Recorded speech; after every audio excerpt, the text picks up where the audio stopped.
Madame, Monsieur, bonsoir et bienvenue à la première de cette nouvelle série qui poursuit tout de même un peu l'ancienne. Vous qui êtes nombreux à avoir aimé et admiré Henri Guillemin pendant des années à la télévision, vous venez de voir un bref instant son visage, vous aurez remarqué comme il est resté expressif, doux, plein de sagesse, et vous allez constater, en écoutant notre première rencontre, tournée chez lui en Bourgogne, comme il est resté aussi merveilleusement cultivé et intelligent. Nous écoutons Henri Guillemin.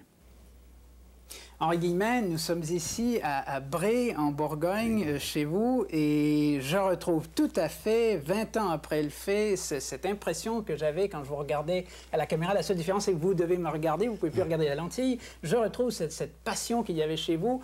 Vous vous étiez d'ailleurs dit « critique passion » à un moment donné dans un article. Qu'est-ce qui a nourri cette passion? Nourri cette passion, je ne sais pas, vous savez, je me suis intéressé à la littérature dans la mesure où il me semble que chaque écrivain est un échantillon humain. C'est un type qui nous raconte la vision qu'il a du monde. Enfin, ces écrivains sont des gens qui font des dépositions. Alors comme le problème de la vie, du sens de la vie et de la mort m'intéresse beaucoup, m'a toujours passionné, c'est ça que je recherche chez un écrivain. Et c'est pour ça que j'y apporte une passion personnelle, parce que ça me touche directement. Mais j'ai l'impression que vous avez dû, à un moment donné, vous démarquer clairement. Vous avez compris quelque chose, comme tous ceux qui apportent quelque chose. Vous avez compris, par exemple, que la critique un peu académique qui se faisait à votre époque, c'était pas ça. Il fallait faire autre chose. Oui, c'est vrai. Mais voilà exactement comment ça s'est passé. Bon, j'étais agrégé et je voulais être docteur pour rentrer dans l'enseignement supérieur. Vous savez.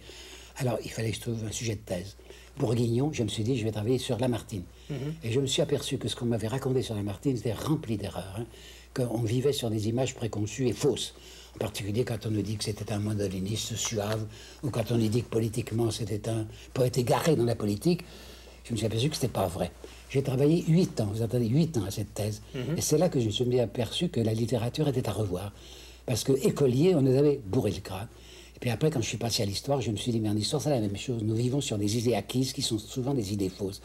Alors, comme il s'agissait de lutter contre quelque chose, ben, j'y apportais une passion personnelle que je ne nie pas. Et ce qui est doublement remarquable, vous l'avez fait à la télé, parce que oui, ça, à l'occasion, il est arrivé que quelqu'un fasse ça dans un livre et corrige des choses, mais vous, devant la lentille, il y a quand même eu un déclic. Ben, j'ai continué à faire ce que je faisais comme prof. Vous savez, quand j'étais professeur à Bordeaux, mes étudiants m'aimaient bien, je crois, parce que je m'engageais, parce qu'ils savaient qu'un livre, pour moi, c'était quelque chose de vivant, de vital. Et que dans mon cours, j'essayais d'apporter ce que j'ai appelé enfin, une espèce d'âme commune entre les étudiants et moi. Cette âme commune, c'était fait de mon engagement, et je lui demandais leur engagement. Alors, c'était des cours un peu particuliers qui fait que, quand je suis passé à la télévision, j'ai continué à faire, devant la télévision, ce que je faisais dans mes cours. Et c'est pas Maurice Chevalier qui vous aurait dit vous êtes un peu guindé, détendez-vous, c'est lui qui vous aurait donné le secret. Oui, c'est plus tard, ça se fait vers 60, je crois. Hein. J'avais travaillé devant lui, il allait travailler au Royal Show, vous savez, mais il avait eu une journée de congé, et il savait, parce que nous nous connaissions déjà, il savait que j'allais faire une conférence sur Jean-Jacques Rousseau à l'Institut français. Alors il m'avait demandé la permission, j'étais très flatté de parler devant lui. Alors après, il m'avait fait un tas de compliments, mais il me dit, mon vieux, tout de même, il y a une erreur, hein. C'est que vous êtes crispé. Hein. On sent très bien que vous avez peur de louper votre affaire, alors vous êtes tendu. Il ne faut pas, c'est très gênant pour le public est malheureux. Ou bien, les salauds, disait-il, attendent que vous cassiez la gueule. Alors il faut absolument que vous soyez détendu. Et il me disait, ça m'avait beaucoup frappé, mais mon vieux, si vous croyez que je ne suis pas tendu, moi, mais j'ai les doigts de pied crispés quand je chante, hein. Il faut que personne ne le voie.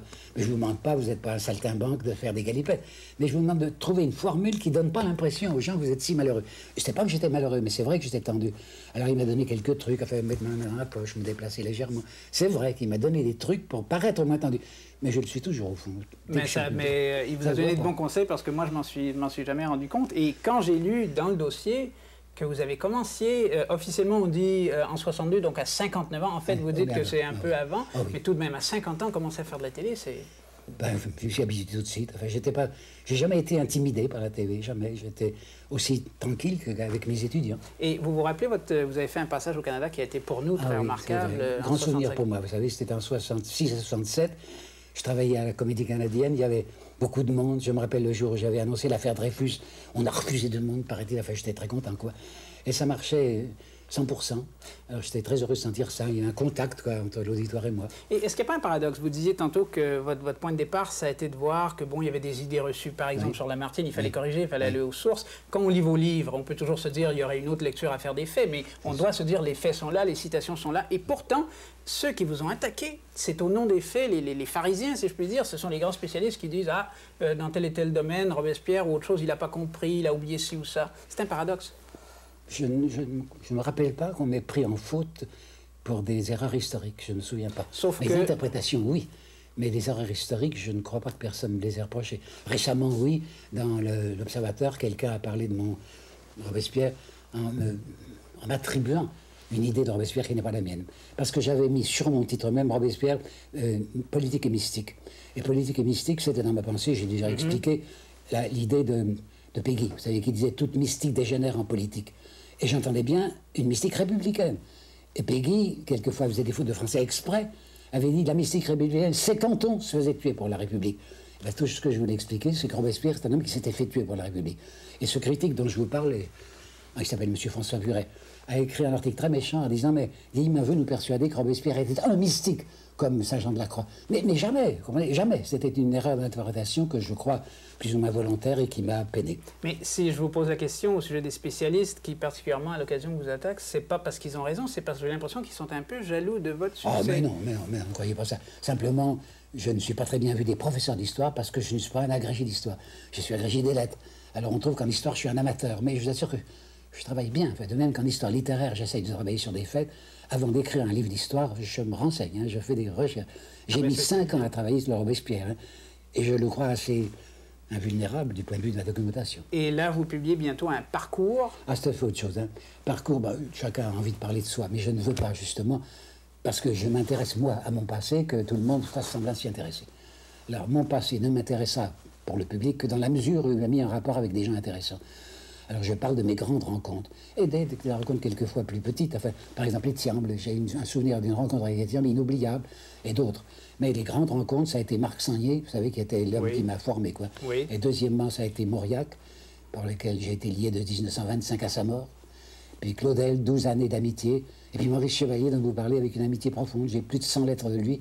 À la fin de mon livre, je fais 3 dossiers, un dossier Mauriac, un dossier Claudel et un dossier Chevalier, avec des quantités de lettres inédites. J'ai dû demander à la famille Claudel l'autorisation. J'ai envoyé la photocopie de mes lettres, j'ai eu l'autorisation. Pour Mauriac, je suis lié intimement avec Claude, que je tutoie, je le connaissais quand il avait 15 ans. Elle n'a aucune difficulté. Puis Maurice est mort et je peux faire ce que je veux de ses lettres. Vous dites est mort et j'allais vous demander, vous avez écrit, on ne parle bien que des morts. Nous, on est là à la télé, on ne peut pas faire ça. Vous l'avez fait à la télé parce que vous adressiez à la lentille. Est-ce que c'est pas un peu sévère? On ne parle bien que des morts, je pense que c'est vrai. Tant qu'un homme n'est pas mort et qu'on n'a pas publié des quantités de vie, on n'a que l'image qu'il avait essayé de donner pendant sa vie. Mais il faut que sortent des documents. Et c'est après que les documents sortent et qu'on voit quel est le personnage secret. Il y a un type pourtant qui a bien réussi, Jean Lacouture, vous savez, qui a fait un Mendès France alors que Mendès est encore vivant. Et il a fait une réussite extraordinaire, car son Mendès est très bon. Mais je crois que son grand livre, en 3 parties, sur De Gaulle, ne pouvait pas se faire tant que De Gaulle était là. Je crois.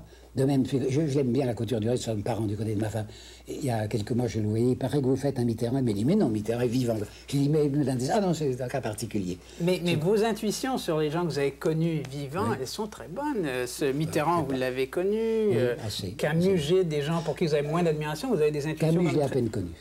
Mais vous avez des intuitions très fines, mais pas au point de les livrer comme ça, une lentille, dans une de vos conférences. Non, je n'oserais pas, non, je n'oserais pas. Sur Camus, je ne le connaissais pas assez, je connaissais à travers ses œuvres des choses qu'on m'avait rapportées sur lui, que Mauriac me dit certaines confidences. Voilà, mais je n'oserais pas faire un livre sur lui parce que je n'ai pas la documentation. Donc, mais je me rappelle par exemple que vous étiez un jour invité à déjeuner, ou vous avez invité Mauriac à déjeuner. Et alors, voilà, il vous dit j'ai Gide, alors il faut que Gide vienne, vous dites d'accord, et là vous révélez par une petite touche toute la mondanité qu'il y a chez Gide quand Gide vous prédit l'Académie suite à un succès de librairie. Mais c'est parce que Mauriac avait préfacé mon premier bouquin, et même cette préface, il avait mis mon bouquin, et il l'avait édité dans Le Figaro. Alors Gide, sortant de la maison, m'a dit « Guillemot, vous êtes sûr de votre affaire ?» Je croyais qu'il blaguait, mais il m'a dit « Mais non, rappelez-vous le départ de Mauriac. Mauriac a été lancé par Barrès, un article qu'il avait fait dans l'Écho de Paris. Eh bien, vous venez d'être lancé par Mauriac à cause de ce qu'il a fait sur vous dans le Figaro littéraire. » Bon, j'étais tellement suffoqué que je lui ai dit « Bon, voilà, ça suffit de faire. » Mais c'était pas possible, vous savez, c'était pas possible. Presque tout de suite, j'ai fait rapidement. J'ai fait un livre contre Napoléon. Parce que quand on veut l'Académie, il ne faut pas parler de Napoléon comme je l'ai fait. Alors, ça ne m'intéressait pas, sincèrement, ça ne m'intéressait pas. Ce n'est pas un sacrifice, mais je ne comprends pas qu'on puisse désirer l'Académie française. Je ne comprends pas, c'est une panoplie. Mais non seulement ça ne vous intéressait pas, mais dans votre système de valeurs, on a l'impression que ceux qui veulent trop cela, vous avez même craint peut-être d'être appâté par cela, parce que vous admirez Sartre, qui n'en a pas voulu, et vous dites Camus en voulait des honneurs. Je le crois, hélas. Mais j'aime bien ceux qui sont indifférents à ces honneurs-là, j'aime bien. Edgar Morin, par exemple, je ne sais pas si vous le connaissez, oui. C'est un type de premier plan. Moi, je ne le vois pas à l'Académie. Hein. Et je regrette que Jean Rostand l'ait accepté, parce que, à mes yeux, ça l'a diminué. Enfin, peut-être que je suis sectaire, n'en parlons plus. Mais vous pensez que... Mais je ne pense pas seulement à l'Académie, le Nobel et tout, vous croyez que ça parce que Sartre a refusé le Nobel, Camus l'a accepté, vous croyez les que ça honneurs, corrompt? Quoi. J'aime pas les honneurs, je trouve que c'est dangereux. Il y a des honneurs, c'est du Flaubert, ça. Il y a des honneurs qui déshonorent. Ben, je ne voulais pas ces honneurs-là. Non, c'est pas la vertu, c'est que ça ne m'intéressait pas. Ça semble blague, quoi. Je ne suis pas vertueux, mais ça ne m'intéresse pas. Et vous n'auriez pas dit à Mitterrand, M. Mitterrand récemment, qui vous accordait la Légion d'honneur, j'ai même pas acheté le... Je ne l'ai pas dit à lui, mais je l'ai dit à Manson. Vous connaissez Manson, oui, qui c'est Claude Manson qui a fait Les Hommes de la Liberté, vous savez, qui travaille encore chez Mitterrand. Et c'était lui, Manson, qui a dit à Mitterrand qu'il va mourir, parce que c'était une erreur, c'était en 82, j'étais au bord de la mort, oui. Alors il a dit à François Mauriac, qu'il voyait souvent, il va mourir. Alors Mitterrand m'a envoyé, ah oui, je peux raconter ça, il m'a envoyé un très beau télégramme, où il y avait, j'ignorais votre état de santé, stop, vœu fervent pour rétablissement, un point. Soyez remerciés pour l'œuvre que la France vous doit. C'était évidemment un télégramme posthume, quoi. Alors, je ne suis pas mort. Et il était embêté, alors il a engueulé affectueusement Manson, et pour compenser, quoi, il a pensé que ça me ferait plaisir de passer de chevalier à officier de la Légion d'honneur. Alors, il m'a nommé officier, mais je ne voulais pas acheter le bidule. Alors, je ne l'ai pas dit à lui, je lui ai fait la lettre que je devais faire pour reconnaissance et déférence. Mais il y a de l'hostilité chez vous à tout ça, à l'ostentation. Oui, j'aime pas, je trouve ça absurde, très bête. Et puis alors, il y a, avouons aussi qu'il y a des tas de gens que je connais qui ont eu des décorations et qui me paraissaient ne pas les mériter. Alors, je ne voudrais pas être confondu. Et j'ai quasiment l'impression qu'en matière religieuse, on va parler tantôt de la foi, mais parlons de l'Église, ça aussi, ça vous gêne. Il y a là-dedans, à l'occasion, une population un peu vaniteuse, n'est-ce pas, il faut le dire. Vous voulez que je m'engage là-dessus? J'ai trop à en dire, je suis très anticlérical.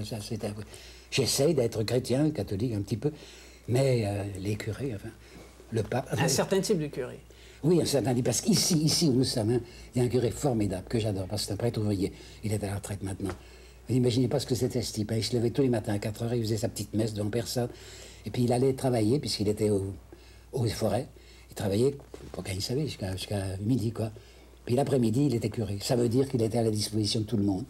Il est toujours vivant par bonheur. Il est aimé de tout le monde. Le maire de mon pays, hein, qui était communiste, inscrit au Parti communiste. Quand je disais devant lui, l'abbé Fernández, il me disait, monsieur le curé, hein, le maire communiste. C'est vous dire à quel point cet homme s'est fait aimer, parce que c'était un vrai prêtre, un homme à la disposition des autres, un homme qui aime les petits, qui aime les hommes, qui travaille à ras de terre. Vous venez de dire, je suis très anticlérical. Oui, Votre père était violemment anticlérical. Oui, c'est-à-dire que moi, je suis religieux et anticlérical. Je sais bien ce que c'est que le cléricalisme, quand on l'a trop vu. Mais mon père était anti-religieux, profondément. Je crois que c'est à cause de l'affaire Dreyfus, parce que vous savez bien la position qu'ont pris les catholiques. Hein. Alors le drame à la maison, c'était que mon père était violemment anti-religion et que maman était très pieuse. Alors il y a eu un petit drame affectueux parce que mes parents s'aimaient sur la question de ce qu'on allait faire de moi après la première communion. Mon père m'avait dit... Il a au moins permise. Oui, c'est ça. Il m'avait dit très gentiment, écoute, première communion, bien question. Pas question, mais après, non. J'espère que tu vas me suivre. Et alors maman attendait de savoir ce que j'allais faire et je savais que j'allais la faire pleurer si j'allais pas à la messe. C'est pas que j'étais très croyant, mais je voulais pas faire pleurer ma mère. Alors je suis allé à la messe encore. Et papa m'en a plus jamais rien dit. Et quand je suis entré chez Marc Sagnier, j'avais 19 ans, j'ai eu le sentiment que je l'ai réconcilié à mes parents, parce que Sagnier était très à gauche, même d'extrême gauche. Mais catholique. Mais catholique. Alors papa était assez content, enfin, il trouvait que dans son fils, on avait réuni les deux choses contradictoires. Mais puisque pour vous, la religion, il y a une très belle citation de Pascal dans l'affaire Jésus, puisque pour vous, c'est souvent ceux qui en témoignent, les témoins qui font vivre cela. Oui. Il faut quand même des croyants et des curés et des prêtres d'une génération à l'autre. Hein, mais alors, qu'est-ce que vous voulez me faire dire là-dessus? Vous êtes anticlérical, mais pas anti-Église, forcément. Non. L'Église, l'institution m'ennuie, mais probablement qu'elle est indispensable. Mais que je trouve que le pape soit un chef d'État, c'est une contradiction et c'est très dramatique. Hein. C'est très dramatique. J'ai étudié dans l'histoire ce à quoi ça a entraîné les papes. J'avais une en vitesse, si vous voulez. Hein. Oui. Il s'agit de Fénelon. Vous savez bien que Fénelon s'occupait de ce qu'il ne regardait pas, c'est-à-dire de la gestion des affaires nationales. Alors Louis XIV était furieux. Comment est-ce qu'on peut casser les reins à un prêtre? Eh bien, puisque c'était un prêtre et même un archevêque, on va le faire condamner par Rome. Et le pape savait très bien que Fénelon était inattaquable, mais comme le loi l'exigeait, alors ce malheureux pape a été obligé, contre sa conscience, vous m'entendez bien, de condamner les Maximes des Saints, qui était le livre de Fénelon, dont il savait qu'il était inattaquable, mais parce que petit prince temporel, qu'est-ce qu'il pouvait faire devant le grand roi de France? Alors ce pape, comme pape, a fait quelque chose d'abominable, il a condamné comme hérétique quelqu'un qui ne l'était pas. Pourquoi? Parce qu'il était un prince temporel. Et quand je crois, si je me rappelle bien, la première fois que Jean-Paul II est allé au Brésil, on lui a fait passer en revue un régiment, puis on a tiré 120 coups de canon. Alors des coups de canon pour le pape et passer en revue un régiment, ça me gêne beaucoup. Et ça, c'est pas le pape à l'époque de Fénelon, c'est le nôtre. Donc ça s'est pas fatalement amélioré. Hein? Non, pas... de ce côté-là, tant que... Enfin, j'aimais beaucoup Sunens. Sunens, c'était un cardinal belge qui était mal vu du Vatican parce qu'il tenait à cette idée. Il disait il faut que l'Église cesse d'être un État indépendant. Qu'elle ait des nonces soit, mais pas que le nonce soit automatiquement président du corps... Comment passer pas président? Doyen, comme on dit. Doyen du corps diplomatique. J'ai vu ça à Berne. Hein. C'était comique, vous comprenez. Ce nonce qui représentait un pays qui n'est pas catholique, la France, qui n'est plus catholique. Officiellement, oui. Officiellement. Non, bon, alors j'aimerais pas qu'on parle, beaucoup de cela, mais... Bon, très bien, on va glisser, on va parler quand même, vous venez d'évoquer la carrière diplomatique, oui. Vous avez été longtemps diplomate, oui. Et ça étonne ceux qui vous ont vu à la télé. On se dit, ça colle pas tout à fait. Je vais vous expliquer. En 1942, j'étais professeur à Bordeaux, j'ai été obligé de quitter Bordeaux parce que Je suis partout de Brasillac avait fait un article où il disait « le gaulliste Guillemin ». J'étais sous l'occupation. Bon, alors je suis allé trouver mon chef, le recteur, et je lui ai dit « qu'est-ce que je fais ?» Et je me rappelais toujours que ce recteur, qui était un homme très distingué, comme doit être un recteur, je lui montre le texte de Je suis partout, et je lui dis « qu'est-ce que je fais ?» Et ce monsieur me dit « vous foutez le camp, vous entendez ça, vous foutez le camp ?» Et je suis parti l'après-midi. Hein. Alors j'ai franchi la ligne de démarcation à mes risques et périls, j'aurais pu me faire tirer dessus, mais je voulais amener ma femme et mes gosses, j'en avais 3 à ce moment-là. Alors j'ai eu un bon truc, j'ai été lié avec un officier allemand qui était venu me demander, parce qu'il était professeur à Hambourg, de le nommer docteur honoris causa à la faculté de Bordeaux. C'était très difficile. Je lui avais répondu, écoutez, renversons les choses. Hein. Vous êtes à Hambourg, les Français sont victorieux, ça leur est arrivé, et vous me voyez arriver, moi, capitaine français, qui vous demande ça. Je pense que vous auriez dit, attendez la fin de la guerre. Bon, toujours est-il qu'on était copains. Alors je lui ai dit, vous savez, je vais foutre le camp, hein, mais vous allez me faire un papier disant que ma femme passe officiellement la ligne de démarcation. Alors ma femme est passée par le train avec les 3 enfants avec un papier, avec tous les tampons nécessaires, disant qu'elle allait travailler pour l'industrie allemande à Lyon. C'est comme ça qu'on est sorti. Bon, voilà bon. Mais en 1945, libération. 2 possibilités. Ou bien on me rend à ma chaire de Bordeaux, que j'avais quitté, vous savez pourquoi, ou bien on m'offre absolument à l'improviste un poste qui n'existait pas avant la guerre, attaché culturel. Ça m'a attiré. Vie diplomatique, je me dis, je vais voir des choses. Et c'est vrai, j'ai vu des choses extrêmement intéressantes que je n'aurais pas vues si je n'avais pas été diplomate. Mais si je suis resté 17 ans, c'est parce que ça m'était agréable, parce que j'étais beaucoup plus payé que si j'étais prof, c'est parfaitement vrai. J'avais 3 plus 4 enfants, je ne nie pas, mais aussi ça me tuait à cause du temps perdu. Parce que la partie mondaine d'une vie diplomatique est une lourde partie, et ça, plus je vivais avec des radis dans la tête, plus je me disais, mais je perds mon temps. Et votre horreur des médailles, elle est peut-être liée à ça. Oh. Non. Parce qu'après tout, c'est plein de médaillés qui se promènent là-dedans et c'est terriblement officiel. Si vous voulez. Non, mais c'était surtout des conversations nulles. On ne doit parler de rien. Ça m'avait rappelé que quand j'avais été voir le père Claudel, que j'aimais bien, pour lui dire, vous savez, je vais rentrer dans la vie diplomatique, il avait ricané comme il faisait toujours. Puis il m'a dit, je vais vous donner un bon conseil. Rappelez-vous que dans les salons, quand on est diplomate, on ne doit ouvrir la bouche que lorsqu'on n'a strictement rien à dire. Alors ça veut dire qu'il faut dire des conneries. Alors bon, c'est vrai, c'est ce que je faisais. Je parlais du dernier scandale, dernier film. Bon, zut, je ne pouvais plus, quoi. Alors c'est une des raisons pour lesquelles je suis parti, mais je suis resté 17 ans quand même, c'est vrai. On a parlé de l'Église, donc, et on a glissé, on a convenu de glisser, mais Jésus, ça, pour vous, c'est un plaisir et c'est inépuisable. C'est votre best-seller québécois, d'ailleurs, l'affaire Jésus. Oui, et cette année, et c'est pas dans un sens nécessairement positif, c'est un peu l'année Jésus. Il y a comme une curiosité inassouvie sur le personnage qui renaît. Il y a ce film de Scorsese, La Dernière Tentation, fondé sur un roman grec d'il y a quelque temps. Il y a le livre de M. Messadier. On a reçu M. Messadier Impact qui dit que c'est un homme dont on a fait un Dieu. Comment vous expliquez cette nouvelle curiosité? Je ne sais pas, ça se rattache peut-être au fait qu'il y a des sectes nombreuses maintenant qui n'existaient pas de mon adolescence. Il y a une curiosité métaphysique, je crois. Les gens se posent de nouveau, quelques personnes, le problème du sens de la vie, peut-être davantage qu'il y a quelque temps. Il me semble qu'il y a une préoccupation croissante de l'énigme, quoi, l'énigme de Jean Rostand, qui disait lui aussi que c'est très difficile de vivre sans se poser des questions. Oui, mais là, on a l'arrogance de l'élucider et toujours dans le sens négatif. Ça doit vous choquer. Oui, M. Messadier, par exemple, dit on n'a qu'à lire les contradictions. Il y en a là-dedans, vous les démontrez, les contradictions dans les évangiles. Lui, il les lit et dit bon, mais alors c'est très simple, c'était pas un Dieu. Si vous me posiez la question, je vous répondrai ce que me disait un prêtre que j'aimais beaucoup, qui n'avait pas été chassé de l'église, s'appelait Auguste Rosy, et dont Sullivan, ça veut dire quelque chose, Sullivan? Sullivan avait fait Tonzi dans son livre qui s'appelle Car je t'aime ou Éternité. Ici même, dans cette maison, en 63, je crois, j'avais reçu ce Tonzi, et je lui avais dit, ce problème de la divinité du Christ. Alors il me dit, quand je reçois des gens qui me demandent, qu'est-ce que vous pensez? Le Christ était le Fils de Dieu, je leur réponds toujours, voulez-vous me définir Dieu d'abord? Et je ne sais pas si vous connaissez, c'est mon curé qui m'a raconté ça, une phrase de saint Thomas d'Aquin, oui, saint Thomas, qui, dans son traité des noms divins, dit cela, hoc, quod cognominamus, cela que l'on appelle Dieu. Vous entendez? Cela que l'on appelle Dieu. Eh bien, moi aussi, c'est ce que j'aimerais dire. Et j'ai tenté, je crois, dans l'affaire Jésus, j'ai tenté de proposer une définition. C'est bien. Mais Dieu vous fait peur, alors vous approchez pas de trop près. Ah non, Dieu ne me fait pas peur, j'ai confiance. Je ne sais pas qui c'est, hein, mais j'ai confiance. Je crois que c'est, je vais vous dire la formule, qui n'est pas une formule vide. J'appelle Dieu la totalité vivante de ce que nous appelons beauté, vérité, justice, charité, etc. La totalité vivante. Je ne sais pas ce que c'est, je ne sais pas si c'est une force ou c'est quelqu'un. Et la réponse contraire n'est pas satisfaisante. Qu'il y ait de la beauté sans Dieu, c'est pas satisfaisant. Ah ben je ne comprends pas. Alors je ne sais pas ce que c'est, parce qu'au fond de chacun de nous, et Sartre l'avait dit dans son dernier entretien, vous savez, il y a eu toute une histoire, son dernier entretien avec Béni Lévy. Et puis il y a aussi le fait qu'un homme comme, pardonnez-moi, le hasard n'a nécessité. Jacques Monod. Jacques Monod. Après avoir affirmé qu'il était complètement insensé de prétendre qu'il y a une morale, la morale n'existe pas, tout à fait, dans son dernier livre, il prend parti. Et il prend parti vigoureusement pour la justice. Pourquoi? Et puis il y a une phrase que l'on m'a révélée de Freud, qui est de 1915, qui écrit à un ami qui s'appelle Putnam. Et il lui dit à ce Putnam, dans mes rapports humains, j'ai toujours essayé d'être bon et d'être gentil. Et quand je me demande pourquoi, je ne vois pas la réponse. Et bien, vous voyez, Sartre disant à la fin de sa vie, il y a une espèce de contrainte intérieure à laquelle je n'ai pas su répondre.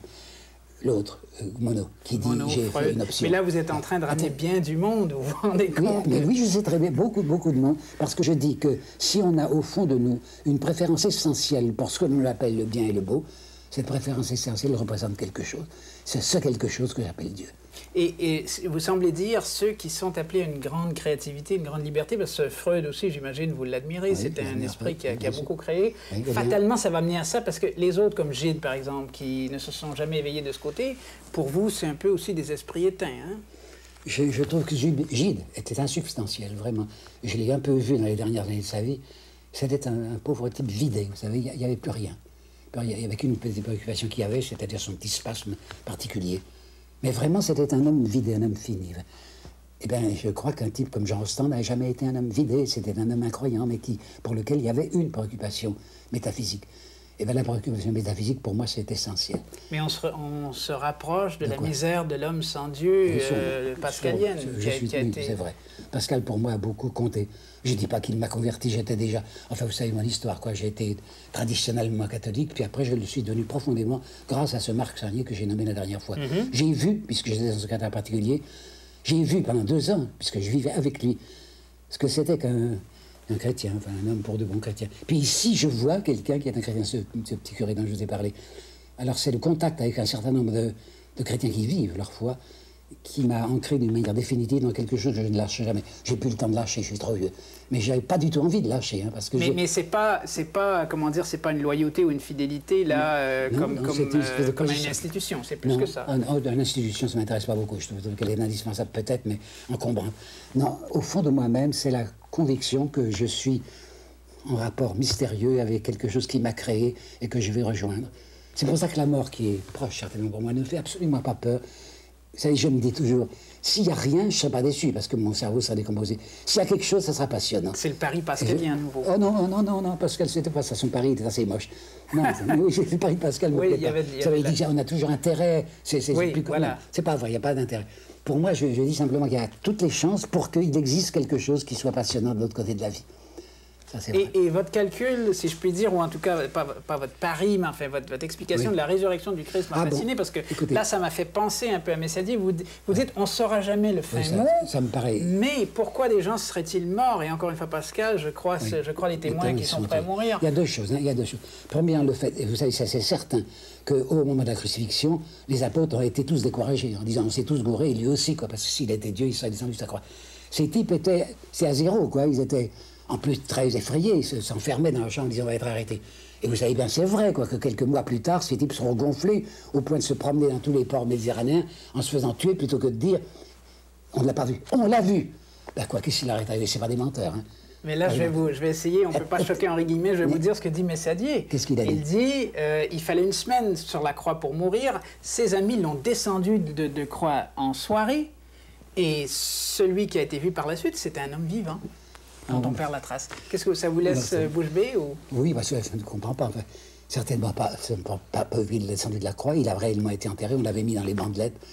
Bon, non, mais ce que je vais vous dire aussi, c'est que Saint-Pierre, pour lequel j'ai de l'estime, Saint-Pierre, c'est dans les Actes des Apôtres, à moins que ça soit un mensonge, reçoit un chef de légion, la Légion Italica, je crois, et il lui dit, et lisez, c'est les Actes des Apôtres, hein, vous êtes à ma table, on mange ensemble, écoutez-moi, monsieur, je ne vous trompe pas, hein, celui qui est mort sur la croix, je l'ai revu, on a mangé ensemble. Eh bien, j'ai beaucoup de mal à me représenter Saint-Pierre comme un grossier affabulateur. Alors, je suis sûr que ces gens ne travaillent pas pour une imposture. On ne se fait pas tuer pour une imposture. Si, on se fait tuer pour des choses qui sont menteuses. Mais quand on ne se fait pas tuer pour un mensonge que l'on sait être un mensonge. Il y a des gens qui se sont fait tuer par le nazisme, qui étaient de l'imposture. Mais eux, s'ils avaient inventé cette histoire, ils ne se seraient pas fait tuer pour ça. Donc, je ne sais ça, ce qui s'est passé, mais il s'est passé quelque chose. Et pour un témoin du Christ, est-ce que c'est pas un peu attristant, navrant de voir que ce genre de passion, celle pour laquelle on se fait tuer, aujourd'hui, on la trouve, par exemple, chez l'ayatollah et ses partisans, on la trouve plus chez nous. Ça, c'est bien vrai, c'est vrai. Il y a une décrue de la foi, il y a une décrue de l'élan, de l'élan profond. Je l'ai encore, peut-être parce que je suis vieux, je ne sais pas. Ça peut renaître de ses cendres? Vous regardez la France autour de vous, vous pensez que c'est... Je n'en sais rien, je ne crois pas. Je ne crois pas. Je crois que la religion catholique, sous sa forme actuelle, sa forme romaine, est perdue. Mais je ne pense pas que le christianisme soit perdu. Je pense qu'il renaîtra sous une forme ou sous une autre. Ça me fait penser à Dostoïevski, qui disait la même chose du christianisme romain, mais lui, il pariait sur l'orthodoxie, qui s'est un peu éteinte en Union soviétique aussi. Ouais, il paraît qu'elle se ranime, mais ça ne m'intéresse pas beaucoup. Par exemple, Solzhenitsyn m'ennuie beaucoup dans ce sens-là. Pourquoi? C'est un orthodoxe de la vieille Russie. Enfin, vous avez vu ce qu'il est maintenant. Ah, il n'est pas tsariste, mais enfin, quand même. Écoutez, sur ce sujet-là, je voudrais vous dire quelque chose à cause du film dont on parle beaucoup maintenant. Oui, La Dernière Tentation. On m'a interrogé il n'y a pas de longtemps, je ne l'ai pas encore vu. Mais je vais vous dire ce que j'ai répondu à France Inter. Je vais le dire plus convenablement parce que je me suis laissé emballer. L'Église nous affirme, l'Église, que le Christ était un vrai homme et un vrai Dieu. Vous savez, un vrai homme. Eh bien, s'il était un vrai homme, il faut le revoir dans toutes ses contraintes humaines. Hein. Et savez-vous que dans l'Évangile, il y a une phrase où il dit « ce n'est pas ce qui entre dans l'homme qui le perd, mais c'est ce qui sort de lui, c'est-à-dire les paroles qui sortent de lui. Ce qui entre chez lui va au lieu secret, dit-il. Hein. Il a fait une allusion à ce qu'il appelle les lieux secrets. Donc il faut savoir que le Christ était assujetti à nos accroupissements. Ben, si quelqu'un osait montrer ça au cinéma, on dirait que c'était un monstre. Et ben, si le Christ était un vrai homme, il devait avoir un instinct sexuel. Et quelqu'un a osé. Non, a osé, a représenté le Christ, il a envie de faire l'amour avec Marie-Madeleine. Mais j'espère bien, ça ne serait pas un vrai homme. Et d'autre part, on nous dit dans le film que je n'ai pas vu, que c'est un rêve qu'il fait sur sa croix, et que finalement il se dit, bah, j'ai tout de même eu raison d'opter pour le sacrifice. Par conséquent, c'est excellent de dire qu'il a été tenté, parce qu'il l'a sûrement été. Mais en plus, c'est un homme qui a dominé sa tentation. Alors je ne vois pas ce qu'on a à dire contre ce film. Je ne l'ai pas encore vu, hein. Mais ce qu'on me dit de lui... Je ne sais pas si on l'aura appris on va peut-être se déplacer sur... On verra peut-être cet hiver à Neuchâtel, oui. Mais je trouve que c'est un très mauvais procès que l'on fait à ce film. Un jour, on vous a demandé, l'exemple n'est pas important, c'était au sujet d'André Mauroy, on vous a dit, bon, il vous intéresse André Mauroy, vous avez dit non, je le respecte, mais il ne m'intéresse pas parce qu'il n'a pas écrit ni sur la religion, ni sur la politique. Alors là, on a parlé religion, on va parler de la politique, il y a le bicentenaire de la Révolution française qu'on va fêter en 89. Ça me passionne beaucoup. Hein. Aujourd'hui, qu'est-ce qu'on peut en retenir? Vous savez qu'il y a encore des Français qui sont royalistes. Ça m'a passionné, cette révolution, il y a bien longtemps. Je crois même que quand j'étais au Canada, en 74-65, on passait encore des trucs de moi que j'avais enregistrés à Genève, peut-être sur la Révolution. Il y a 6 ans maintenant, il y a 6 ans que je me suis lancé dans l'étude de Robespierre. parce que c'est un homme qui m'intéressait énormément à cause de sa position politique et à cause de sa position religieuse. Vous savez qu'il n'était pas catholique du tout, il l'a dit, j'ai toujours été un mauvais catholique. Mais il ne permettait pas que l'on interdise la culte. Il dit non, quoi, c'est la liberté de conscience avant tout. Eh bien, Robespierre me paraît le type de beaucoup le plus intéressant et le plus représentatif de la Révolution française. On nous dit toujours, et c'est vrai, que 89 est très glorieux parce qu'il y a eu la Déclaration des droits de l'homme. Mais je voudrais vous faire 3 remarques sur la Déclaration des droits de l'homme. La première, c'est qu'on a ajouté un adjectif qui n'était pas encore appliqué qu'aux choses religieuses. C'était le mot sacré. On a dit la propriété est inviolable, parfait, et sacrée. Jusqu'alors, on réservait ce mot sacré à ce qui était religieux, mais la majorité, l'immense majorité des constituants sont des voltairiens. Et les voltairiens sont des gens qui savent distinguer entre le concret et l'abstrait. Le concret, c'est le fric, et l'abstrait, c'est les choses religieuses. Alors, on va emprunter au vocabulaire religieux ce mot sacré pour l'appliquer à la propriété. Et c'est la bourgeoisie d'affaires qui est derrière. Bien entendu. Bien entendu. Deuxièmement, cette même déclaration de l'homme qui est très bien, et dont le premier article, vous le savez, le chapeau, c'est tous les hommes, naissent et demeurent libres et égaux en droit. Tous les hommes, blancs, attention, hein, parce qu'on avait bien décidé de garder l'esclavage aux Antilles. Lafayette était du lobby colonial, et le lobby colonial aux Antilles, ça compte. Hein. Et puis deuxièmement, on va distinguer parmi les Français ceux qui sont citoyens réellement, puis ceux qui ne sont pas tout à fait citoyens.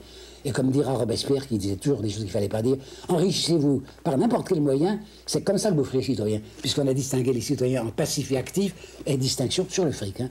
Ceux qui ne payent pas suffisamment en imposition, ils ne voteront pas, ce ne seront pas des citoyens.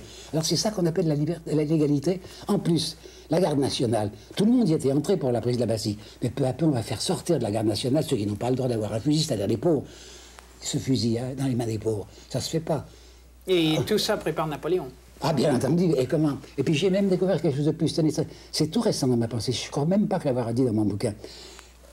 À la fin de l'année 92, lorsque Danton fait son fameux discours de l'audace, encore de l'audace, etc., qu'est-ce qu'il fait ce jour-là, Danton? Il demande des volontaires. La veille, il a fait établir dans tous les carrefours de Paris, sur les grands places, des petites baraques couronnées de drapeaux tricolores, et il dit engagez-vous, engagez-vous, engagez-vous. Et alors on s'engage, des tas de jeunes gens s'engagent, surtout des petits prolétaires, quoi.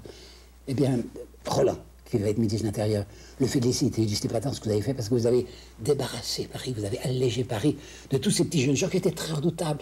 Et alors c'était une lettre énorme, vous savez, énorme, que Mathias m'a révélé, que je crois avoir mis dans mon bouquin. Ce monsieur Roland, ministre de l'Intérieur, dit ces volontaires, il faut qu'on les envoie, écoutez bien, aussi loin que leurs jambes pourront les porter, sans ça ils reviendront pour nous couper la gorge. Mais alors, tout ça, c'est du théâtre et de la manipulation ou c'est une nécessité historique? La Révolution... C'est pas une nécessité historique. La Révolution aurait dû aboutir rapidement à ce 10 août qui n'est arrivé qu'en 92. Pour que la Révolution soit la Révolution, il faut qu'il y ait le suffrage universel et république. Et bien, c'est en 10 août 92 qu'on arrivera à ça. Mais vous m'avez interrompu. Oui, je m'excuse. Parce que vous avez dit quelque chose de très important que je tiens à dire parce que c'est très, très scandaleux et j'y tiens beaucoup. La bourgeoisie française, pendant très longtemps, et ça dure encore, porter Napoléon au nu, pour des tas de raisons, parce que c'était la gloire, n'est-ce pas, la gloire, quelle gloire, quand on pense que la France était devenue une nation de proie. Mais je me suis aperçu que Napoléon avait comblé la bourgeoisie française de ce que demandait, ou plutôt de ce que craignait monsieur Roland. Roland disait c'est volontaire, il faut les envoyer aussi loin que l'argent pour les porter, sans ça ils reviendront de nous couper la gorge. Mais qu'est-ce qu'il va faire Napoléon avec ce recrutement? Il va envoyer les jeunes prolétaires de la ville et de la campagne à travers toute l'Europe jusqu'à Moscou, et comme ça ils laisseront tranquille la bourgeoisie française. C'est une des raisons de la béatitude qui entoure son nom du côté de la bourgeoisie. Tout de même, la France, dans cette Europe du XVIIIe siècle très monarchiste, où les monarques sont monarques de droit divin, c'est quand même elle qui a joué avec cette notion de liberté. C'est pas l'Autriche, c'est pas l'Angleterre. Parfaitement. Il y a eu les États-Unis et la France. Alors c'est quand même à l'honneur de la France. À l'honneur de la France, mais attention, ce que je viens de vous expliquer, ça a duré jusqu'à 92, le fait qu'il y aura 2 groupes de citoyens, les citoyens vraiment citoyens puis les citoyens non citoyens, et deuxièmement que la garde nationale ne sera pas ouverte aux pauvres. Il faudra du temps. En 89, on a exprimé une idée admirable, mais cette idée admirable a mis 2 ans pour se réaliser. Il faudra que ça soit la Convention et Robespierre. Mais il y aura éventuellement, au-delà de Napoléon, la Restauration et tout, il y aura la liberté en France, il y aura le suffrage universel, on a acheminé. En 48. Donc ce qui avait été annoncé en 92 sera détruit par le 9 Thermidor, c'était le 27 juillet 94, complètement détruit par le 18 Brumaire et ressuscité en 48. Bon. Et là, on va sauter d'un siècle et demi, de 48 à aujourd'hui. En 79, vous avez toujours eu de l'affection, non pas toujours, mais presque, pour Mitterrand, François. Et en 79, 2 ans avant son accession au pouvoir, vous dites... oui, alors croyez-moi, parce que je l'ai lu. Vous dites, je ne crois pas qu'il atteigne son but, il ne sera pas au pouvoir, mais c'est une bonne chose pour lui. Tiens, ben, Je regrette de l'avoir dit, je me suis trompé, mais c'est pas trompé seulement ça. Mais ça aurait peut-être été une bonne chose pour lui, mais vous trouvez que le pouvoir... Non, je suis très content je suis très content. J'ai fait ce que j'ai pu pour qu'il soit réélu. Et c'est un homme que j'ai connu une première fois parce que j'étais agent culturel et qu'il fallait que je le présente dans une réunion. Ça devait être 53, je crois. Et nous avions voyagé ensemble pendant 2 heures. Et je dois vous dire que je n'avais pas été très impressionné. Il m'avait donné l'impression de... Oh, je ne dis pas d'un arriviste, non, mais d'un homme très ambitieux et qui n'avait pas d'idées très précises. Et puis, longtemps après, 20 ans après peut-être, lorsqu'il avait publié son premier bouquin qui s'appelait La paille et le grain, et que la radio suisse, Genève, lui avait demandé, il a dit « Je désirerais que ce soit Guillemin qui m'interroge », parce qu'il s'était intéressé beaucoup à mon bouquin qui s'appelle « Nationalistes et nationaux ». Il en a parlé dans un article de l'Unité. Et il avait dit « J'aimerais que Guillemin vienne m'interviewer ». Alors là, nous avons parlé seul à seul avant de parler devant le micro. Et ça, c'est très intéressant. Et cette espèce c'est pas lui qui l'a dit, mais on a voulu faire de ça, de sa réélection, le symbole d'une certaine paix, d'une certaine unanimité chez les Français. Le consensus. Oui, vous y croyez? Je crois qu'on va y arriver peu à peu, mais qu'il y aura, ça traînera. Et figurez-vous que j'attache de l'espoir à un homme comme Barre, que je trouve intelligent, et qui serait parfaitement capable de faire les pas nécessaires pour rejoindre Mitterrand. Je ne dis pas que c'est Mitterrand qui se déplacera, mais Barre est un homme qui s'avance dans cette direction. Un homme comme Chirac est fini, un homme comme Richard d'Estaing est terminé par bonheur, mais Barre, non.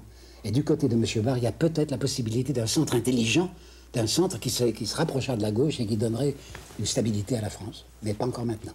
Mais Raymond Barre, comme d'ailleurs François Mitterrand, c'est pas exactement la passion qu'ils incarnent, c'est beaucoup plus, pour bien des sceptiques, je l'avoue, l'habileté, hein, c'est autre chose. Alors, est-ce que, dans le fond, en littérature, vous croyez à une série de valeurs, passion, pureté, ainsi de suite, et en politique, sagesse, prudence, non?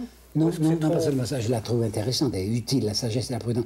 Mais j'aime quand même la passion. Robespierre m'a tellement intéressé parce que c'est l'homme pur de la Révolution. Comparé à un type comme Danton, vous savez, c'est un personnage crapuleux, Danton. Robespierre, au contraire, c'est un homme qui s'est sacrifié, positivement sacrifié par une certaine image qu'il avait. Et je ne sais pas si vous connaissez sa phrase, c'était du 7 mai, je crois, 7 mai 1994, où il dit ce dont je rêve, c'est une cité où toutes les âmes s'agrandiront. Avouez que cette fois, c'est de la pureté. Hein. Bon, on va lui faire payer cher, parce que voilà. ça n'est pas comestible, la pureté en politique. Mais j'admire beaucoup les habiles, à condition qu'ils soient en même temps d'honnêtes gens, et je crois que les deux que nous avons nommés sont d'honnêtes gens. Mais j'aime aussi les purs. Mais est-ce que les purs en politique, c'est quand même pas des gens qui finissent par aiguiser un peu la guillotine aussi? Il faut, quand on regarde tout ça, c'est très difficile. Le cas de Robespierre, j'ai dit dans mon livre, si vous me demandez de choisir entre Robespierre et Gandhi, je choisis forcément Gandhi. Parce que Robespierre, c'est un homme de la vertu. Attention, vertu, pour lui, c'est des vertus civiques, c'était magnanimité, c'était grandeur d'âme. Mais en même temps, c'est un homme sombrement résigné à la guillotine et à la terreur. Et ça m'embête. Et quand on parlait un peu plus tôt du pape et même du pape actuel, et vous disiez c'est un chef d'État, ce qui ne doit pas être un chef spirituel aujourd'hui, il s'en trouve plus finalement. Bah, c'est malheureusement comme il dit. Et ça, c'est très embêtant. Il y a une certaine... Mais un chef spirituel à votre mesure, à votre idéal, à votre goût, non? Je n'en vois point. Non, je n'en vois pas. Il y avait Luther King, qui était un chef spirituel qui m'intéressait à tous égards. Et chez les catholiques, je n'en vois pas beaucoup. Et quelqu'un comme le général de Gaulle, dont vous avez beaucoup parlé, qui... personnage mystérieux, énigmatique. Hein. De plus en plus, à mes yeux, j'ai fait un livre qui s'appelle Général Clair-Obscur. Hein. Mais plus je réfléchis à lui, ici, il me tourmente. C'est un personnage très énigmatique. Très, bien sûr, très. Et vous pensez à des choses comme l'Algérie, où on pensait qu'il ferait une chose et il en a fait une autre.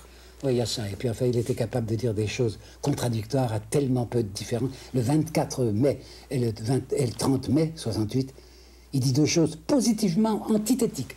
Le 24, il dit aux étudiants, mais je vous ai compris, vous savez, il n'y a pas que l'université, mais tout le système économique est à reprendre. 24 mai. Le 30 mai, il appelle tout le monde à marcher contre un communisme dont le danger n'existe pas, et il le sait. Mais c'est pas ça un grand politique? Oui, peut-être. Mais enfin, cette façon-là de voir la politique ne me plaît pas. Ce n'est pas, je crois, celle de M. Mitterrand, et ce n'est pas celle de M. Barre non plus. Je ne crois pas.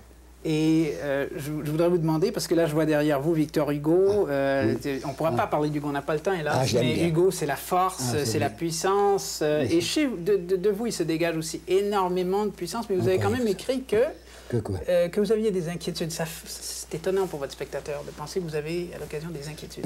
Non, c'est-à-dire que je suis un type pessimiste, foncièrement pessimiste.